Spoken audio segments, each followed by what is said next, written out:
నమస్కారం news 9 TV తెలుగుకి స్వాగతం. హైదరాబాద్ హైటెక్ సిటీలో హైటెక్ మోసం వెలుగులోకి వచ్చింది. మనం సినిమాలో జేమ్స్ బాండ్ కార్లకు బటన్ నొక్కగానే నెంబర్ ప్లేట్లు మారిపోవడం చూసాం. కానీ ఇప్పుడు సాక్షాత్తు భాగ్యనగర వీధుల్లో అలాంటి కిలాడే విన్యాసమే బయటపడింది. డ్రంక్ అండ్ డ్రైవ్ తనిఖీలో పట్టుబడిన ఒక కారును చూసి ట్రాఫిక్ పోలీసులే కాదు ఉన్నతాధికారులు సైతం నోరెళ్లబెట్టారు. అసలు ఏం జరిగింది? ఆ కారు స్పెషాలిటీ ఏంటి? అది శనివారం రాత్రి జూబ్లీ హిల్స్ రోడ్ నెంబర్ 36. ఎప్పటిలాగే పోలీసులు డ్రంక్ అండ్ డ్రైవ్ తనిఖీలు చేస్తున్నారు. ఒక లగ్జరీ కారు స్పీడ్ గా వస్తుంది. పోలీసులు ఆపారు. డ్రైవింగ్ సీటులో ఉన్న వ్యక్తిని టెస్ట్ చేస్తే మద్యం తాగినట్లు తేలింది.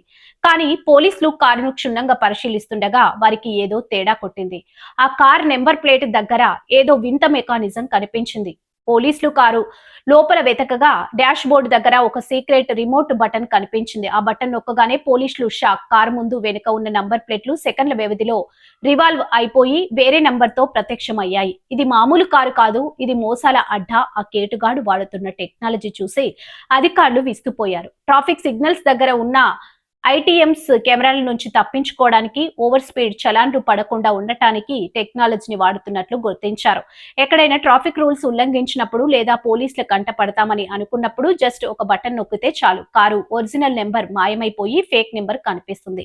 ఈ తరహా మోసం హైదరాబాద్ లో వెలుగు చూడడం ఇదే మొదటిసారి. కేవలం చలాన్ల కోసమే ఈ టెక్నాలజీ వాడాడా, లేక ఏదైనా నేరాలకు పాల్పడడానికి ఈ సెటప్ చేసుకున్నాడా అన్న కోణంలో పోలీసులు ఆరా తీస్తున్నారు. నిందితుడు పోలీసుల కస్టడీలో ఉన్నాడు. కారు సీజ్ చేసి జూబ్లీ హిల్స్ పోలీస్ స్టేషన్ కు తరలించారు. ఫోర్జరీ, మోసం మరియు మోటార్ వాహనాల చట్టం కింద కఠిన కేసులు నమోదు చేశారు. చూసారుగా, టెక్నాలజీని మంచిగా వాడాల్సింది పోయి ఇలాంటి అడ్డదారులకు వాడుతున్నారు కొందరు ప్రబుద్ధులు. పోలీసులు మాత్రం ఇలాంటి జమ్మిక్కులు చేస్తే ఇకపై డబుల్ పనిష్మెంట్ తప్పదని హెచ్చరిస్తున్నారు. మీ కార్ నెంబర్ ప్లేట్ మార్చాలని చూస్తే మీ అడ్రస్ జైల్ అవుతుందని మర్చిపోకండి. మరిన్ని అప్డేట్స్ కోసం చూస్తూనే ఉండండి న్యూస్ 9 టీవీ తెలుగు. జై హింద్.